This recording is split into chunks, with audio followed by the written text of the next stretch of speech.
এই ইন্টারিম সরকার এখন পর্যন্ত একটা হত্যা মামলার বিচার করতে পারে নাই। এই ইন্টারিম সরকার এখন পর্যন্ত একটা মৌলিক সংস্কার বাস্তবায়ন করতে পারে নাই। ইন্টারিম সরকারকে আমরা অনেক জায়গায় দেখছি যে তারা গুরুত্বপূর্ণ জায়গাগুলোকে কিন্তু অবহেলা করছে। এই জায়গা অবহেলা করার সুযোগ নেই।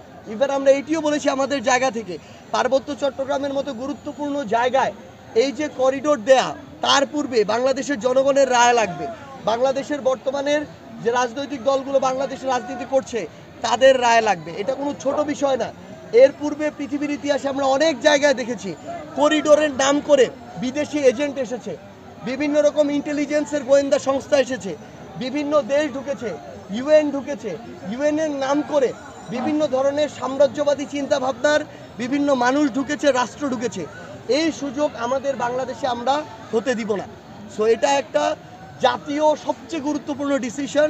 এই ডিসিশন অন্তর্বর্তীকালীন সরকার একাও নিতে পারে না। সো আমরা এই বিষয়ে অন্তর্বর্তীকালীন সরকারকে বলবো যে সামগ্রিক বিষয় পর্যবেক্ষণ করে সেই সিদ্ধান্ত যেন নেওয়া হয়, যেই সিদ্ধান্ত বাংলাদেশের সার্বভৌমত্বের প্রশ্নে, জাতীয় নিরাপত্তার প্রশ্নে আপোষহীন থাকে। এই জায়গায় বাংলাদেশের মানুষ কখনো আপোষ করবে না।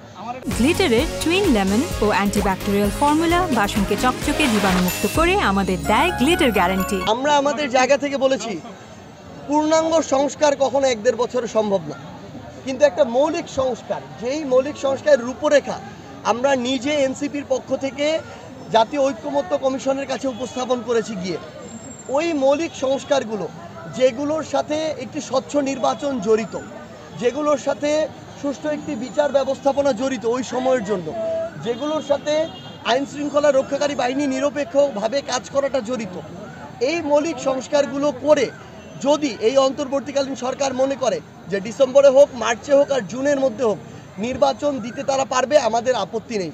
আমরা কিন্তু একবারও বলিনি যে অন্তর্বর্তীকালীন সরকার যে সময়সীমা বলেছে সেটার সাথে আমাদের আপত্তি আছে।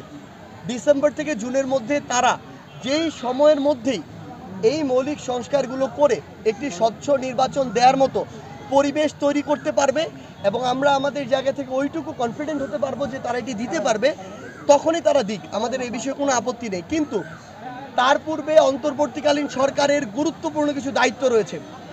এই অন্তর্বর্তীকালীন সরকারের কিংবা প্রফেসর ডক্টর মোহাম্মদ ইউনূসের এটা ভুলে গেলে চলবে না যে হাজারের অধিক শহীদের জীবনের উপরে, 1.5 লক্ষ আহত যোদ্ধার রক্তের উপরে এই ইন্টারিম সরকার দাঁড়িয়ে আছে। এই ইন্টারিম সরকার এখন পর্যন্ত একটা হত্যা মামলার বিচার করতে পারে নাই। এই ইন্টারিম সরকার এখন পর্যন্ত একটা মৌলিক সংস্কার বাস্তবায়ন করতে পারে নাই। এগুলো না করার পূর্ব পর্যন্ত যদি ইন্টারিম সরকার চিন্তা করে যে তারা একটি নির্বাচনের কথা বলবে, তাহলে এই রক্তের সাথে তাদের বেইমানি হয়।